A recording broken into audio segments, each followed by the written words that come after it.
Hopefully, Friday night's win over the Oklahoma City Thunder was a turning point for the Sacramento Kings, but their offensive inefficiency and shooting struggles are still persisting. Am I overreacting, or is there something to the impact of the defensive focus and intensity on Sacramento's shooting efficiency? On today's Locked On Kings podcast, Kenny Caraway from D-Lo and KC joins me to discuss that and more right here on Locked On Kings. You are Locked On Kings, your daily Sacramento Kings podcast, part of the Locked On Podcast Network, your team every day. And now, ladies and gentlemen, it is that time for another episode of Locked On Kings.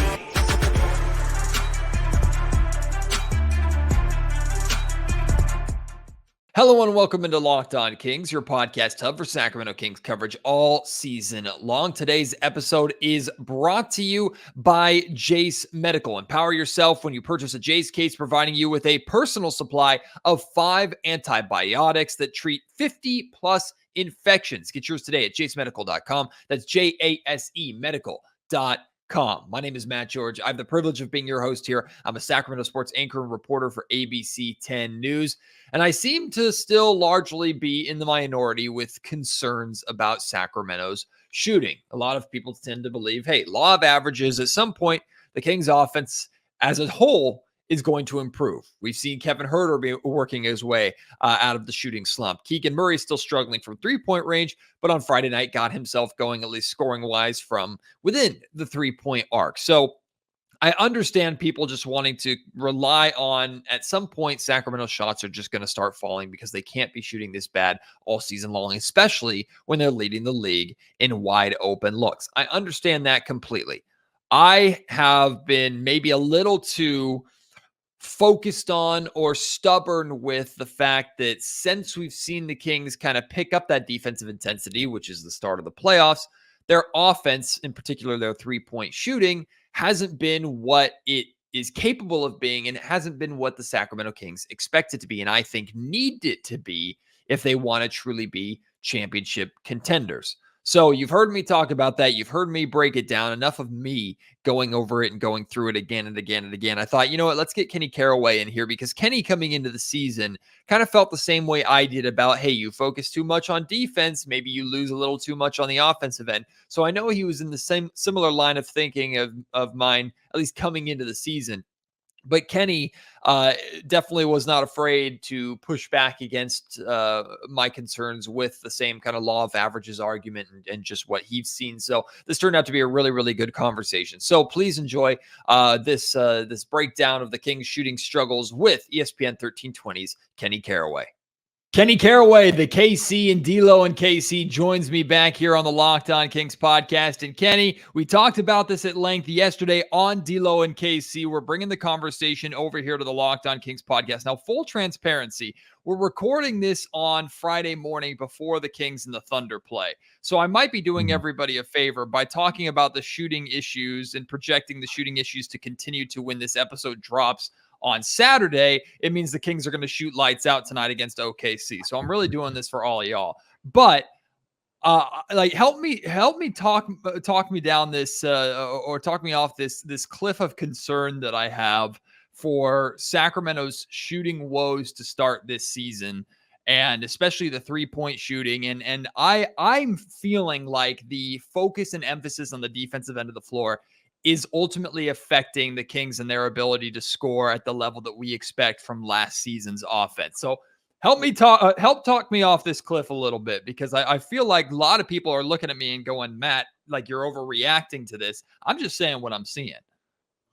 No, I mean, you're not too far off from how I feel. I was saying, from the rooftops all throughout training camp, like, yeah, I want them to play better defense. But don't forget who you are. Don't forget what it is that got you to the point that you got to last year, and you were one of the top offenses in the history of the game. Embrace that. I mean, don't look at it. I thought there was a tone set that it was more like, yeah, that's fine. But if you want to be better, like, that's not good enough. You got to, play defense. And fundamentally, that's not the wrong idea. I talked about a guy like Mike D'Antoni. And no, he won an NBA championship, but a lot of his teams were highly successful. And his mentality was always, hey, we're going to put up, our 112, 115 or whatever the case may be. Can you keep up? And more times than not, the other teams couldn't keep up. He embraced that idea of a shootout, of the basketball shootout, of getting up and down the floor, of scoring and the pace and all this other stuff. And a lot of people have jokes and feel whatever they feel about Mike D'Antoni. He had a successful NBA coaching career. Won a lot of games with that mentality. So to start, I was on the same wave that you were. Like, man, there's a lot of talk about defense and a lot of what I felt, and this could be just me, a lot of dismissiveness when it came to the offense. When you talk about the shooting, the three-point shooting from guys like Keegan Murray, Kevin Huerter, they're shooting in the 20s right now. And I said yesterday on the show, it's about keeping the same energy for if things were flipped. Say these guys were shooting 67% from beyond the arc. Everybody would say, well, it's not going to last. It's not who they are. They average on their career, high 30s, low 40s for Keegan. That's probably where they're going to end up being. Nobody would freak out over them hitting that. They would say there's going to be a regression. It's going to get to the averages. I look at it the same way here. They're shooting horribly, but Kevin Huerter, I think we saw yesterday, never shot below 35% from three. Maybe it would, it's probably 35, but he never shot below 35. He was mostly around 38% for his career. That's probably where he's going to end up. He's going to find a way to end up there. Keegan Murray's a little different because we only have one season to go off. But our eyes don't lie. This guy is a high 30s, 40% shooter from beyond the arc, and that's where he's going to end up this year. So that's where I look at, the way they've started the season, and I just look at it as the ebb and flow of the season. And they'll get to the point where eventually they're going to shoot high 30s, low 40% beyond the arc. I think I've done a really poor job over the course of just like with these thoughts kind of swirling in my head of articulating kind of what I'm seeing or the concern that I have, because to me, it's not choosing one over the other. It's not choosing defense over offense necessarily. It's questioning whether or not the focus and the intention and the intensity and the effort that they're putting in on the defensive end of the floor is whether it's having a physical effect on the offense because of maybe fatigue or exhaustion. And we've seen, like, for example, with Kevin Huerter, we saw a very clear track of as the season went on, and as his fatigue levels picked up, his shooting went down. Then he got to the All-Star break, ramped right back up after that break, and then trickled down until he struggled into the playoffs. So fatigue definitely is a factor in some of these guys in their shooting. We saw it last season.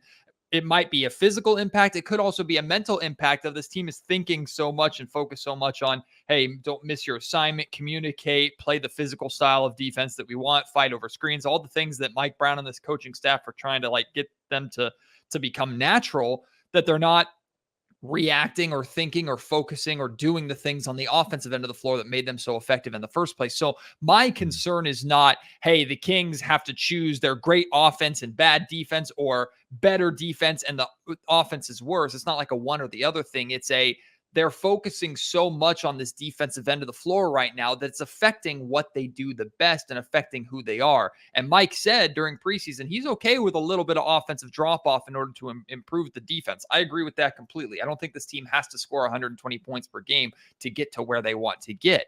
But we're not talking about a little offensive drop-off to start this season. We're talking the team plummeting to low 30s in three-point shooting percentage. And we're talking, granted, a lot of this is without De'Aaron Fox at this point, but we're also talking about a 6-7 points per game drop-off, which doesn't feel like a lot, but in the NBA, statistically, that's pretty significant. No, for sure. I understand your concerns. I get it 100%. I think there is some validity to it. One thing that I think about is when you talk about if they're physically in a situation where, they're fatigued physically and it's affecting their shooting, then I don't know what to tell them. We're 7 games into the season. This should be the freshest you'll ever be this year. So if it's a physical toll that's being, which I don't think so, but if it was, We got a long season ahead of us if they can't get through, this first couple weeks. The mental aspect, I think there's something there. I think there's something to just being so hyper focused on defense and running around on the defensive end that it gets you out of your comfort zone, gets out of your groove a little bit with what you want to do on the offense, and and getting in rhythm on the offensive end for some jump shooters. I think that it's a slump, more than anything, and I really do believe, for the most part, we're talking about two guys. You know what I mean? Davion, he's up and down from beyond the arc. Malik, he's up and down as well. He's actually shooting around his average, for his career. He's like 35, I think, % from three right now. 0 of 7 aside from the other day. That's about what he does in his career. We're talking about two guys that have been drastically different than what they've been. And I think they'll get it. They'll figure it. You also got Sasha. I think some of what's going on with him is he's just trying to get acclimated to America, let alone the NBA, let alone the style that Mike Brown wants him to play.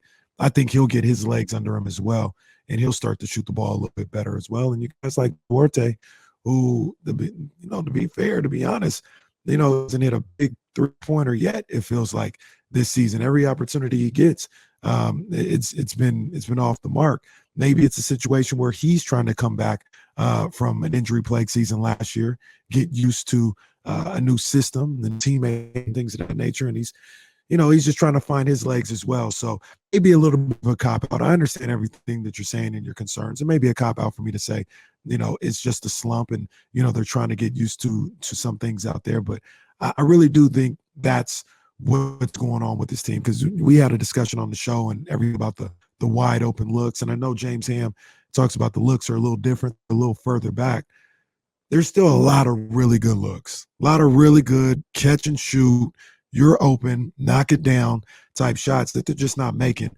And I do believe that'll change. That'll change throughout the course of the season. Our partners at eBay Motors have teamed up with Locked On Fantasy Basketball host Josh Lloyd to bring you some of the best fantasy picks each week, all season long. Whether you're prepping for a daily draft or scouting the waiver wire every week, we're going to provide you with a list of players that are guaranteed fits on your roster. Let's see who Josh has picked for this week on eBay's Guaranteed Fit Fantasy Picks of the Week. 5 players for you. We're going to go into detail breaking down one in particular, but those 5 players are Brandon Miller, Dylan Brooks, Bismack Biyombo, Denny Avila, and Jordan Hawkins. I want to talk about Dylan Brooks, because unfortunately the Sacramento Kings are now pretty well aware of what Dylan Brooks and his new Houston Rockets can do to a team, especially on the defensive end. Now, Dylan is actually off to a pretty strong start shooting the basketball this season. We saw that in game 1 against the Rockets, right? He torched Sacramento, especially in the fourth quarter with his 3-point shooting. Josh thinks his shooting will not stick, and I tend to agree with him, but Ime Udoka is using him a lot. He has a high usage rate. His minutes are high, so that bodes well for fantasy basketball players. The more you're playing and the more you're involved, the more your points you're going to score. And also, of course, the impact that Dylan has on the defensive end of the floor, in addition to his offensive impact, means there's even more higher chance for more points in that sense too. Dylan Brooks is one of those guys that can just get you a bunch of fantasy points in a bunch of different areas. He's not necessarily going to dominate one statistical category like scoring or rebounding or anything like that, but he'll get you some points. He'll get you some steals. He'll get you some rebounds, maybe an assist or two as well. And suddenly that's the difference in winning or losing a week of fantasy basketball. Josh Lloyd from Locked On Fantasy Basketball is going to help you win your fantasy championship. And eBay Motors knows a championship team is about each player being a perfect fit. And it's the same thing with your vehicle.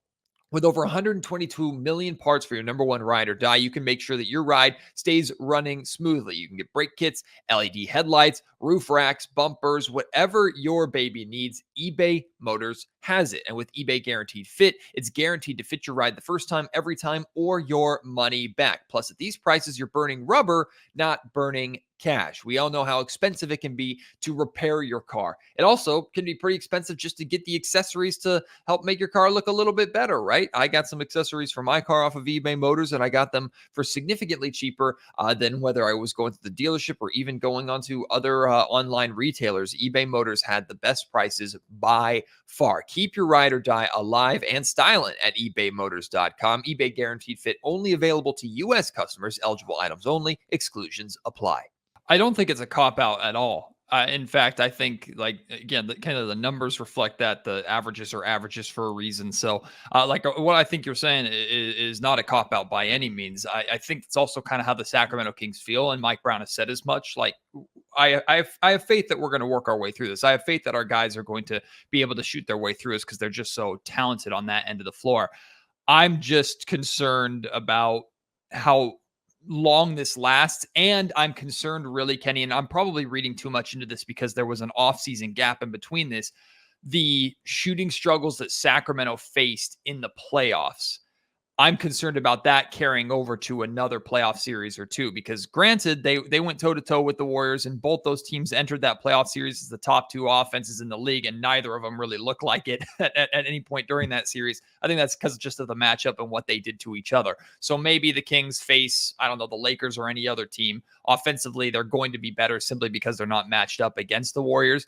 But if the Kings make it into a playoff series and their defense is improved, let's say the defense is league average, that's solid for this team, I think, at least for this year, based off the personnel that they have. But if the shooting struggles continue the way that they have to start the season and the way that they did in the playoffs last year, I question how far Sacramento can go, because, again, it's their bread and butter that's lacking. So maybe I'm just reading too far into the similarities between the playoff shooting and the early season shooting at this point.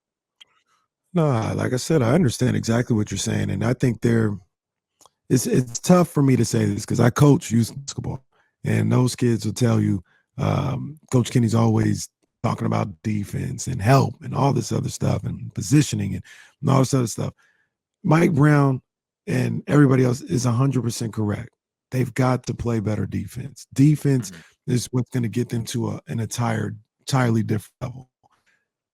Fundamentally, like he's right. He's not wrong. With this particular group, though, you might have to shift that dynamic a little bit. And here's an example of what I feel with this group. Mike Brown, maybe, and I'm just assuming, I'm just going off of the type of guy that he is and the type of coach that he is, who loves defense. And once again, understanding the game, he's not wrong to have this type of mindset. I get it. But Mike Brown is probably telling them, let's see how many times we can hold our opponent under 30 points in a quarter, right? He's like, that's our goal. Hold them under 30 points in a quarter. That's what we're trying to do. With this group, the way I feel, I'm saying you need to score 30 points every quarter. If that makes sense to anybody, what I'm saying. Like the goal for this group should not be holding somebody in 30. The goal for this group should be scoring 30 every quarter they can. That's what I think this team's path to success looks like. Now, how far you think they can go with that, that's a whole nother story.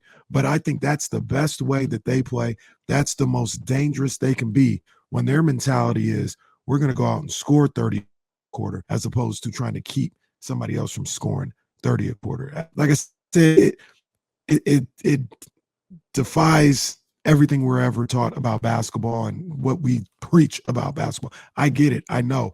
I just look at this team. You can't treat every team like the 04 Pistons. You know what I mean? Like you just can't do it. Sometimes you got to play to the strengths of your personnel and the grouping of your team.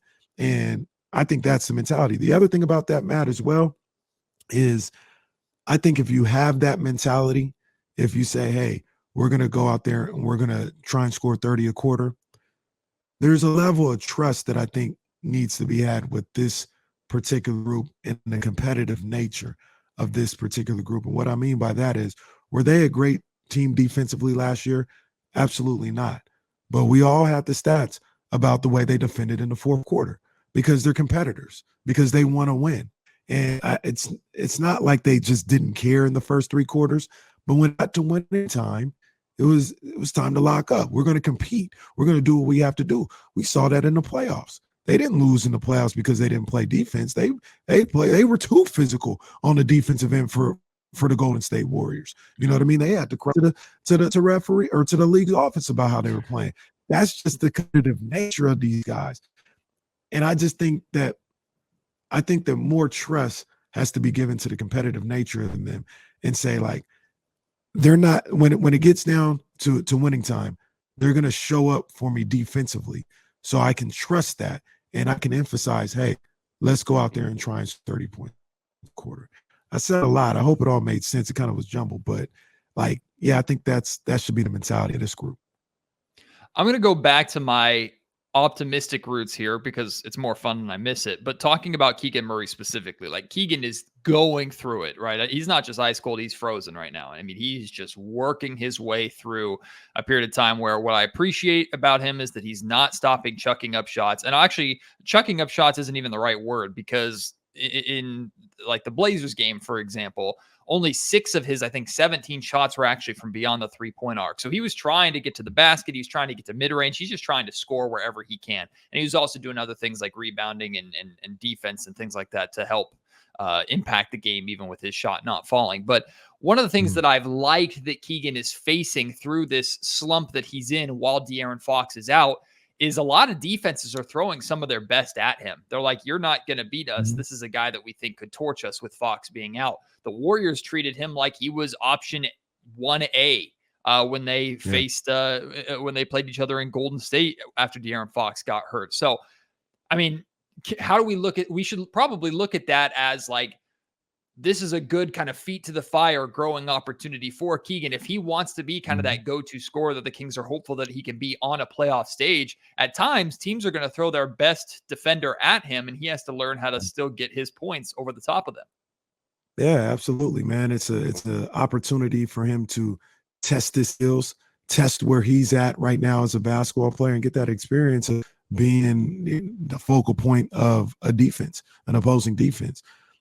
Not making shots right now, but this is going to make him better. What he's going through right now is going to make him better. It's going to make the Kings better. And I think back to certain times in the playoffs, and I look forward to when everybody's healthy, what they look like as far as trying to find a team that has 3 or 4 guys that can match up specifically with Fox, Monk, and Keegan. It's going to be tough. It's going to be tough. Like we saw in that Warriors game, the Warriors were locked in on Keegan, but they were also able to just say, don't worry about anything. You guard Malik Monk and try to make his life a living hell. Well, when De'Aaron Fox is there, that's not that easy. You know, you're going to have that guy maybe on De'Aaron Fox, and then you're going to leave maybe their second best defender on Malik Monk, or your third best defender on Keegan Murray.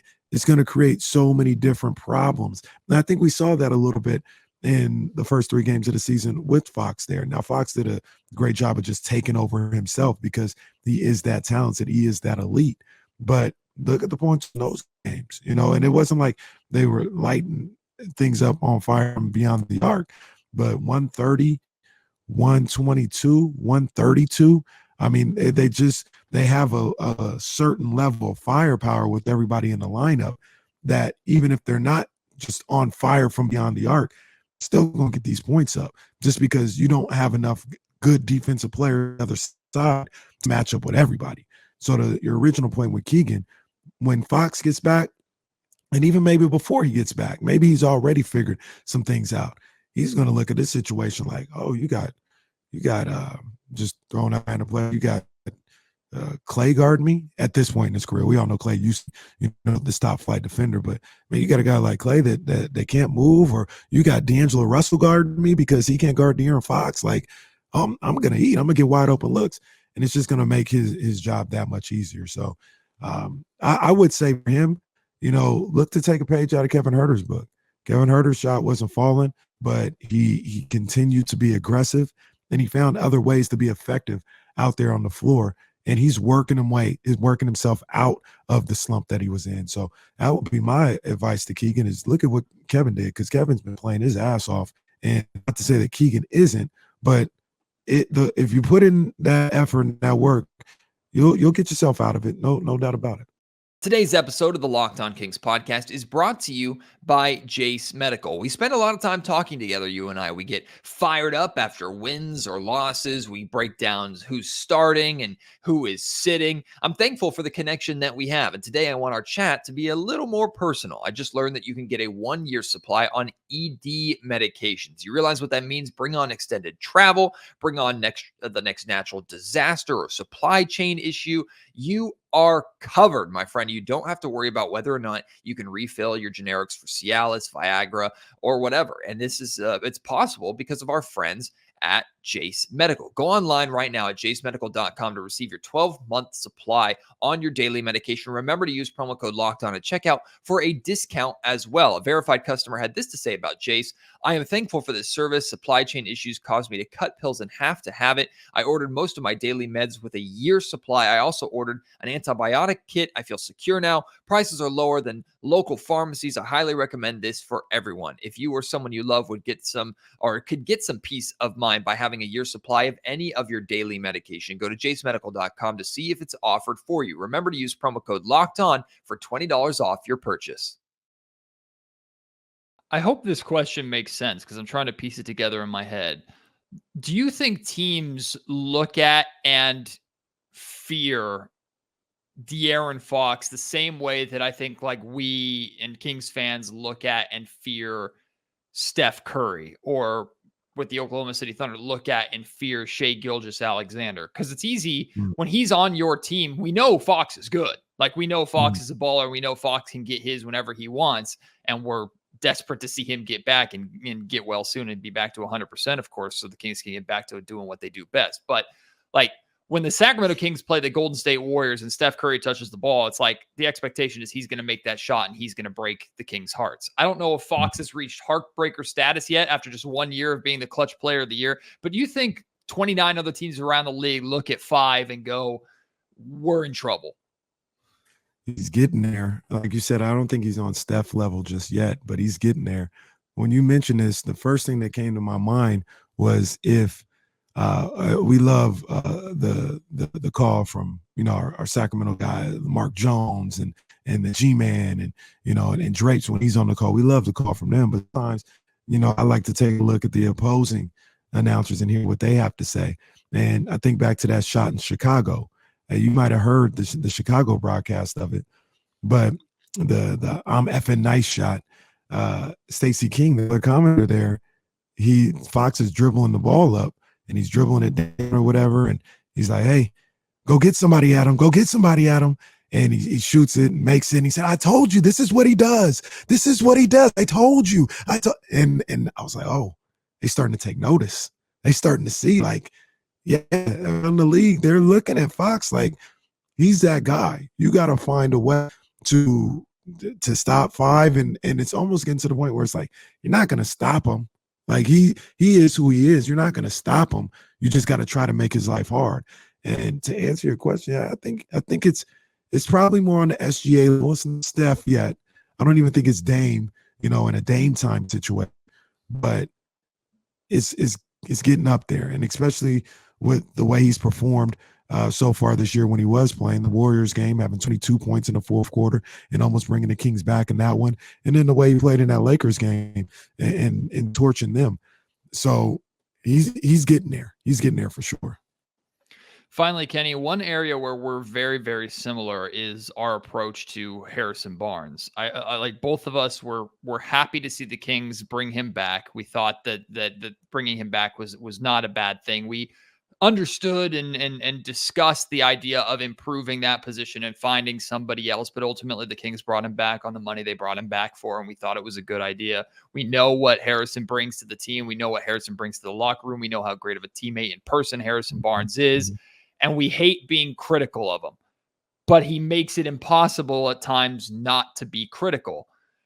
Yeah. He had that amazing start to the season in Utah that we all enjoyed him. And I think what I said was like, we know 40 can do this every once in a while, but this isn't who he is. But when he is like this, you better win because he's going to give you these games every once in a while and you just better win those games. But for the most part, like the Harrison Barnes disappearing act has been continuing, especially in games against the Warriors and big games. And like, I'm wondering, the way we look at it, we know fans are getting frustrated about it. Fans have been frustrated about it. We're frustrated about it, discussing it. I don't, what do you think is going on internally with that discussion around Harrison Barnes, and how, like, I don't think that that he has like a short or long leash, because I don't think there's anybody else on this roster that can really replace him at this point. So it kind of is what it is with him. But what do you think? How do you think the Sacramento Kings handle, or are trying to handle, the roller coaster that is Harrison Barnes' impact and production on a game? Well, I want to say this with all due respect to Harrison Barnes, because you know I respect him. I love HB. I know there's a joke out there that I don't like him. I love HB, man. I love what he represents.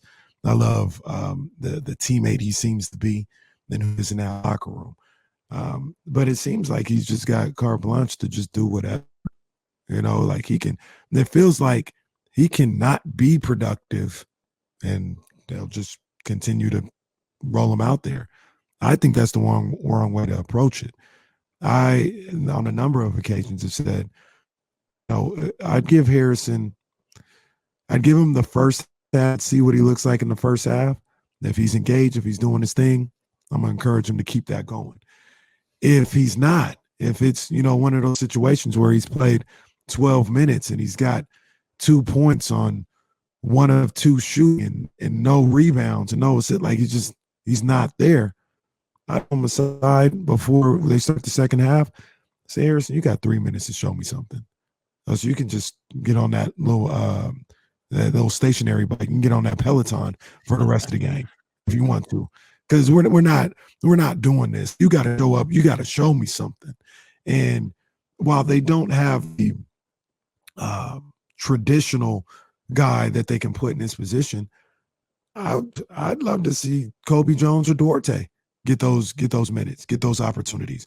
Or, you know, you can, you know, when Trey Lyles comes back, you can go big and have him play the 4 and have Keegan at the 3 and things of that nature. Like, to me, and I think they feel more like you feel like, man, we don't have a guy that does what Harrison does, or whatever the case may be, even though he doesn't seem to be doing it the way the perception says he is, like being a defender and, you know, rebounding. Like, he's not, doesn't seem like he's doing it to the level that we think he is doing it.